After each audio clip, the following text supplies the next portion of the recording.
começando mais uma edição do Hora Extra, que traz as seguintes notícias do Tribunal Regional do Trabalho de Goiás. Patrão que provoca rescisão indireta é obrigado a pagar todas as verbas trabalhistas ao empregado. A babá é uma empregada doméstica. Saiba quais são os direitos dela no quadro Fique Sabendo. Acidente do trabalho e doença ocupacional afetam cada vez mais os trabalhadores. Confira em nosso quadro de entrevistas.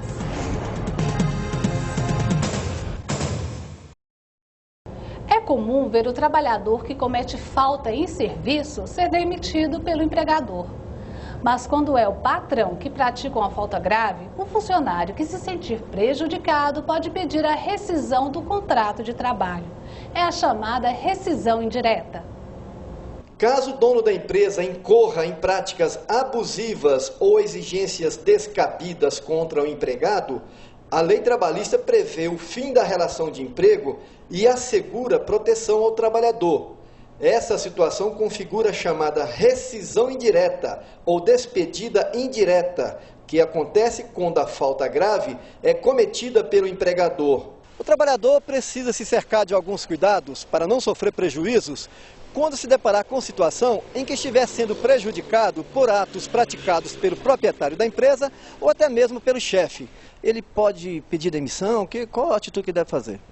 Bom, pedir demissão não, nesse caso, porque ele vai perder alguns direitos, como, por exemplo, o recebimento do aviso prévio, ele não vai poder sacar o FGTS, ele não vai ter direito à multa dos 40% do FGTS e nem o seguro-desemprego. O que ele pode fazer quando a situação está insustentável é parar de trabalhar e acionar a Justiça do Trabalho pleiteando a rescisão indireta, que vai ser declarada em juízo, e para isso ele tem um prazo de no máximo 30 dias, a fim de que não se caracterize abandono de emprego. A juíza Marilda Jungmann explica os casos mais comuns de rescisão indireta. Quando o empregador o trata com rigor excessivo, quando pede para ele executar tarefas alheias às que ele foi contratado, quando o empregador não cumpre com as obrigações inerentes ao contrato, aquelas obrigações legais, pagamento salarial, que fica em mora por mais de 3 meses, falta de anotação na carteira de trabalho. O artigo 483 da Consolidação das Leis do Trabalho, CLT, ainda considera rescindido o contrato de trabalho quando for exigido do trabalhador serviço em que tenha que carregar peso superior à capacidade de força dele, nas situações em que se colocam em risco a saúde e a integridade física do funcionário, quando o trabalhador é obrigado a praticar serviços contrários aos bons costumes, no caso de ser exigido do empregado trabalho para o qual ele não foi contratado. Exemplo, exigir que um caixa de supermercado, ao fim do expediente, faça a limpeza de todo o estabelecimento. É também caso de rescisão indireta quando o empregador praticar perseguição ou intolerância contra o empregado. Quando o empregador ou o preposto praticarem atos lesivos à honra do trabalhador ou da família dele, nos chamados crimes de calúnia, difamação ou injúria. Ou quando a empresa reduzir carga horária para afetar de forma acentuada o salário de trabalhador que recebe por produção. Primeiro, o trabalhador precisa provar que está sendo prejudicado. E a única maneira de comprovar a necessidade de rescisão indireta do pacto de emprego é aqui, na Justiça do Trabalho, por meio do ajuizamento de ação trabalhista. Aí ele vai pleitear todos os direitos inerentes a uma rescisão imotivada. Por exemplo, aviso 13º, férias, o fundo de garantia acrescido dos 40%, o saldo salarial e o seguro-desemprego. Seriam aqueles pedidos normais, como se ele fosse despedido sem justa causa. A prova, nesse caso, é de quem? É do empregado ou do empregador?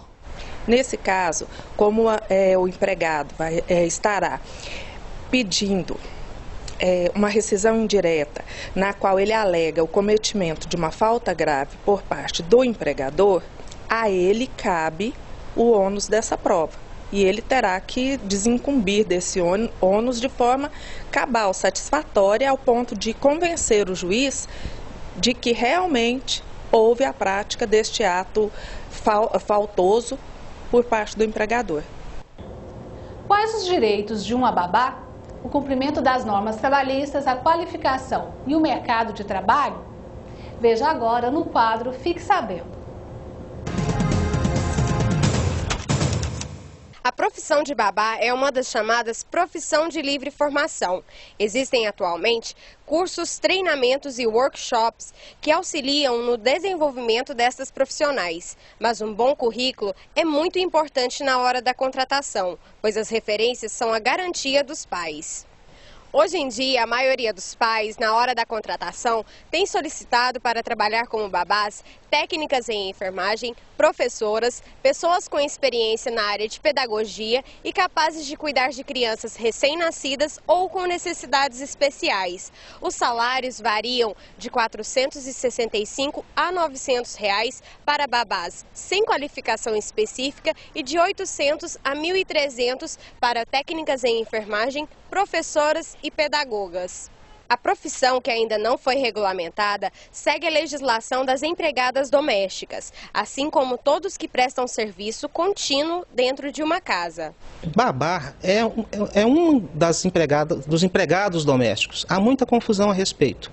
Além daquela que faz a limpeza, a arrumação, a preparação de comida, também são considerados empregados domésticos a babá, o jardineiro, o motorista, a enfermeira. Então, sendo a babá um dos empregados domésticos, os direitos que são assegurados a ela são o direito às férias anuais, o 13º salário, o registro em carteira de trabalho, o acesso à previdência social, mas há direitos que ela não tem, né?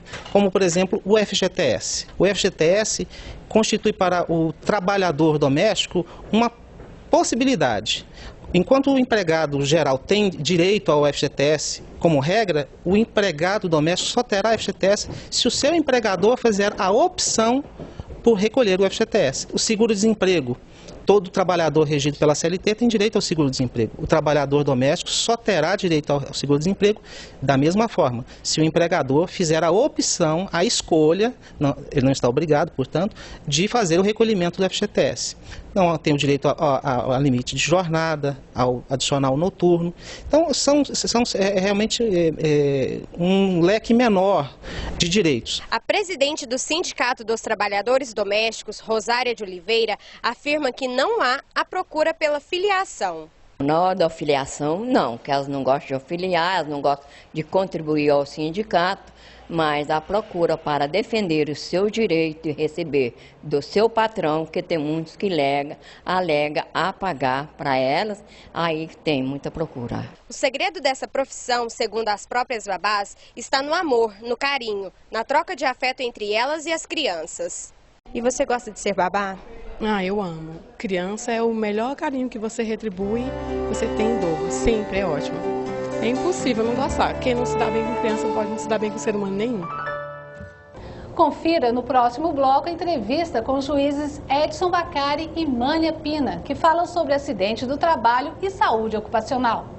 Voltamos já.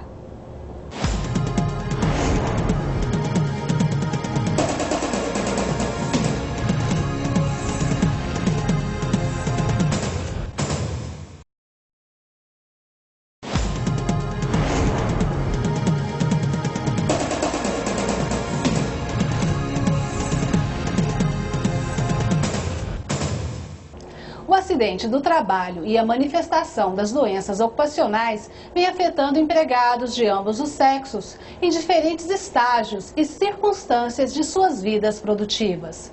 Podem ser várias as causas do aumento da incidência de acidentes do trabalho.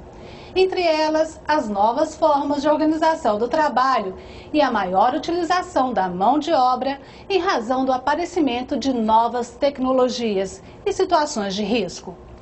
Sobre o assunto, nós conversamos hoje com os juízes do trabalho Edson Bacari e Mânia Pina, que estão participando da organização de um seminário sobre o tema. Doutor Edson, a Escola de Formação e Aperfeiçoamento dos Magistrados do Trabalho, a EMAT, está organizando um seminário justamente sobre acidente do trabalho e saúde ocupacional. por que a EMAT resolveu organizar um seminário sobre esse assunto?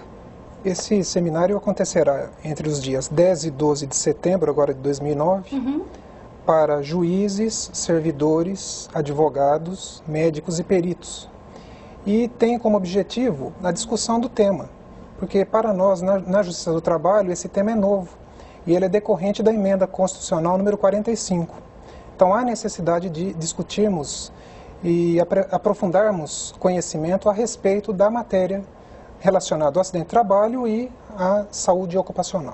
Existe no país legislação tratando especificamente do tema sobre acidente do trabalho? Existe na Constituição Federal de 88, no artigo 7º, inciso 22, um dispositivo que prevê a redução dos riscos inerentes ao trabalho, por meio de edição de normas relacionadas à saúde, à segurança e à higiene.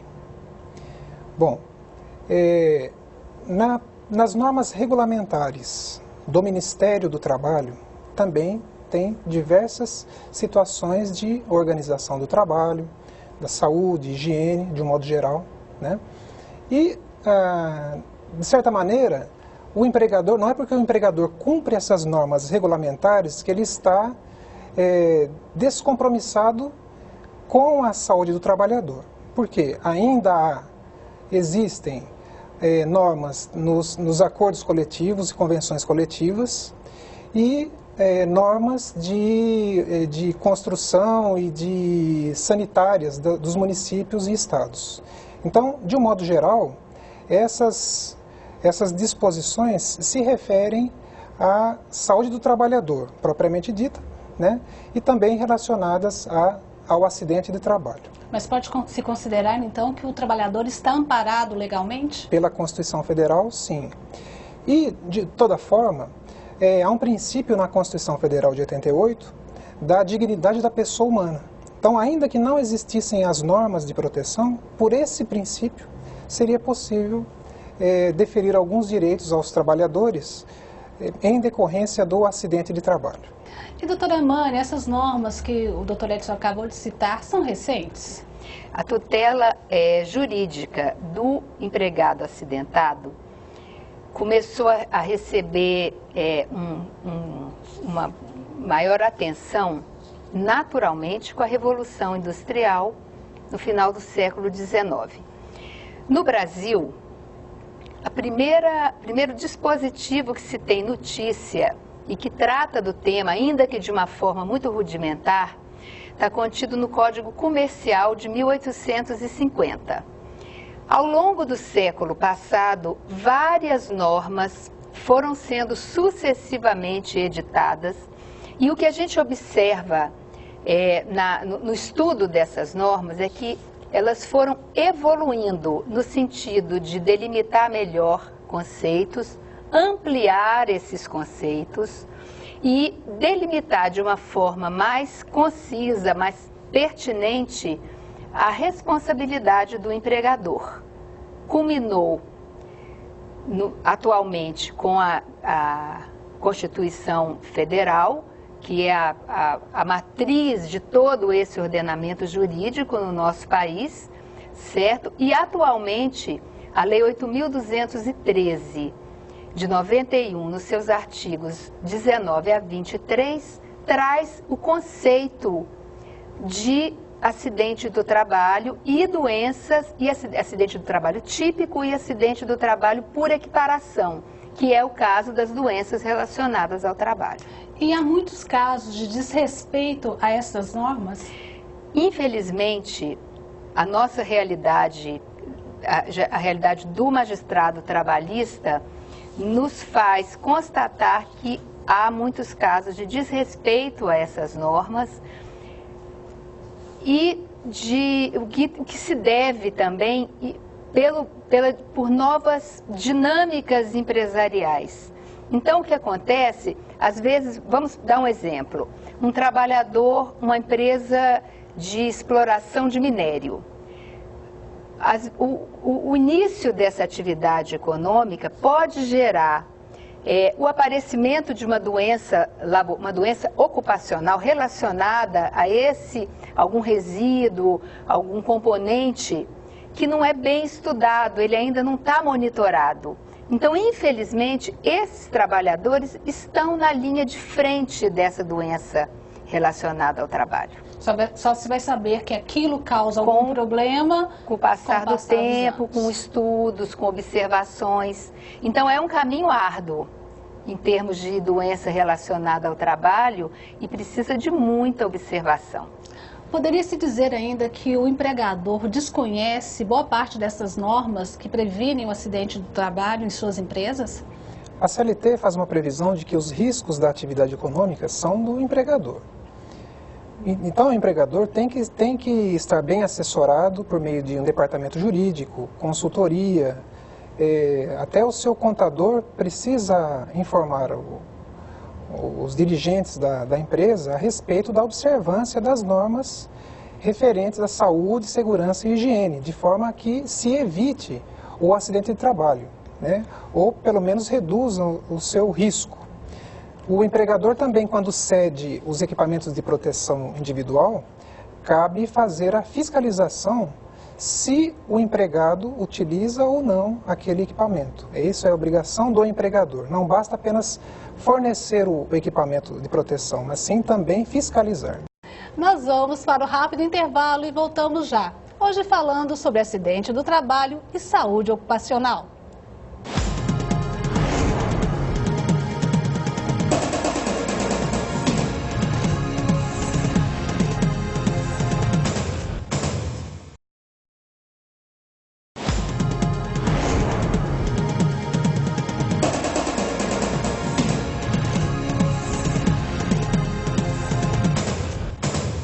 Nós estamos de volta com o nosso quadro de entrevistas, hoje falando sobre acidente do trabalho e saúde ocupacional, com os juízes Edson Vacari e Mânia Pina.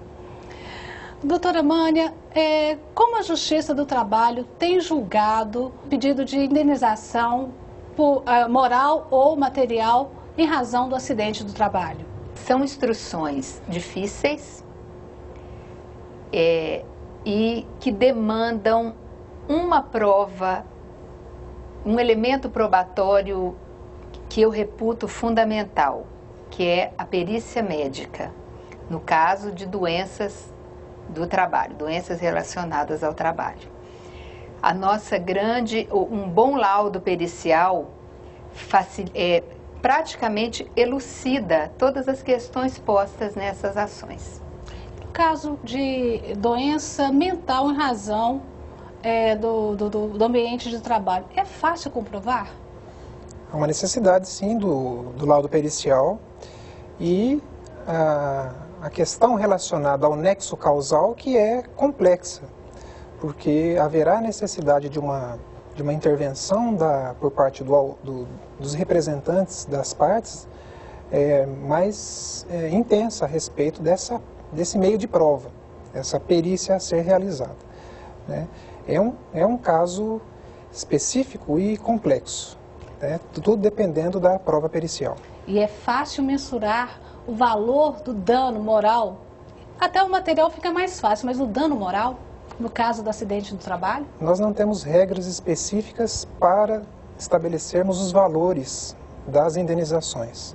Por isso nós temos que nos socorrer a respeito de outras normas que fazem previsão de cálculo de indenização. Nós temos no Código Penal, nós temos na antiga Lei da Imprensa, que foi julgada até recentemente a sua validade pelo Supremo Tribunal Federal, né? Então, por analogia, nós temos a necessidade de utilizarmos outras normas, né, para fixação de indenização pelos danos ocorridos, porque não temos normas próprias a respeito disso. Doutora Mânia, existe diferença entre doença do trabalho e doença ocupacional ou são sinônimos?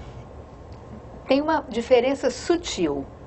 A doença relacionada ao trabalho, normalmente é o termo aplicado para o geral. A doença ocupacional é normalmente o termo que se emprega para aquelas doenças relacionadas a uma ocupação específica, certo? Por exemplo, o empregado que trabalha que entra em contato com sílica, ele vai desenvolver uma doença chamada silicose.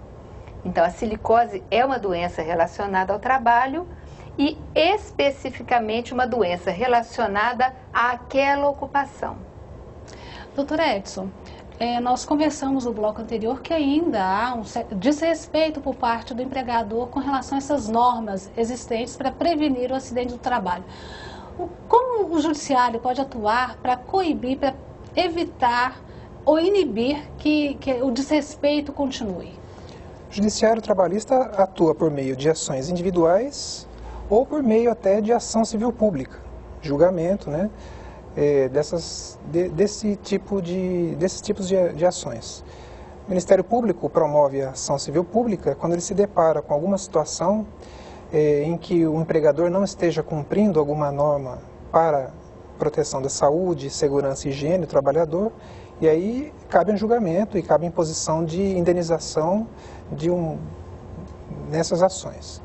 Agora, o Poder Judiciário também pode efetuar ofícios, enviar ofícios ao Ministério do Trabalho, de forma que o Ministério do Trabalho tenha uma atuação de fiscalização naquela empresa em que está gerando diversas ações, né, com pedidos de indenização por danos morais e materiais.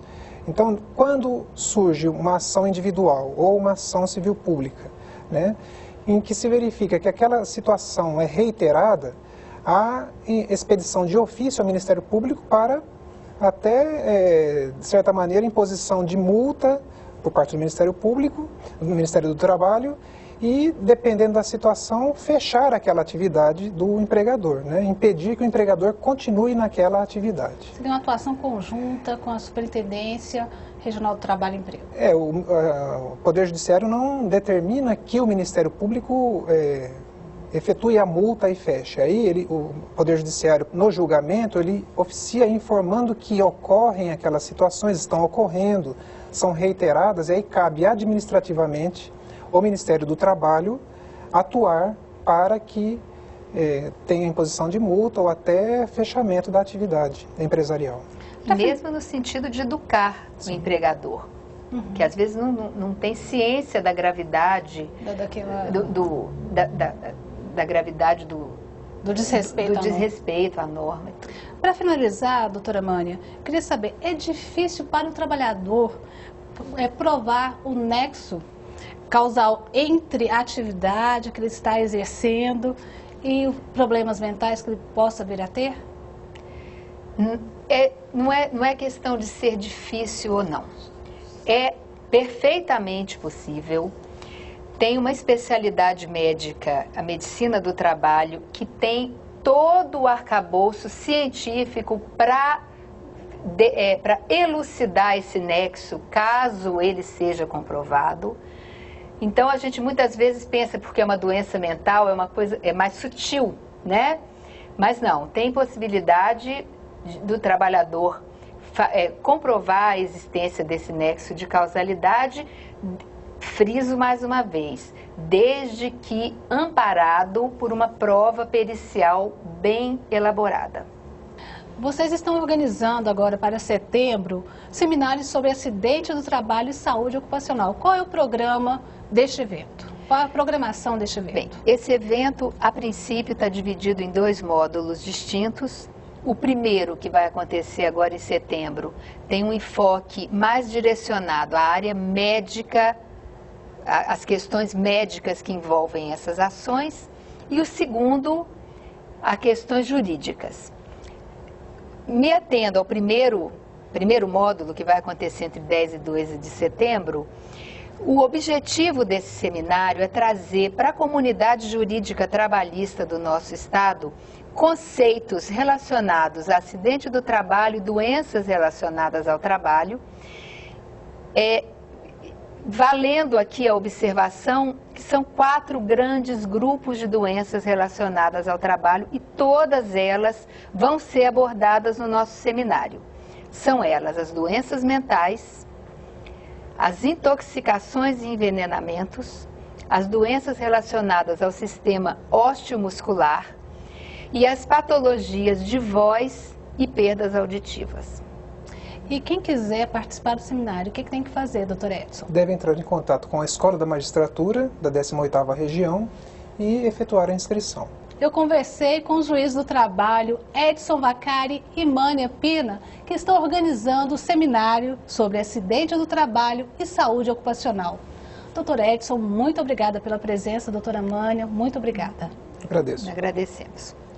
Essa edição do Hora Extra chega ao fim. Muito obrigada pela sua atenção e até a próxima edição.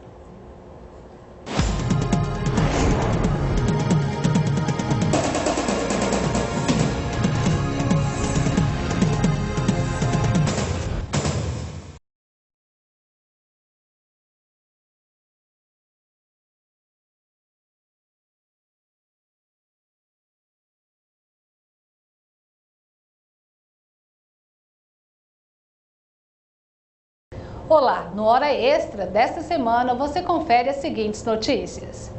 Patrão que provoca rescisão indireta é obrigado a pagar todas as verbas trabalhistas ao empregado.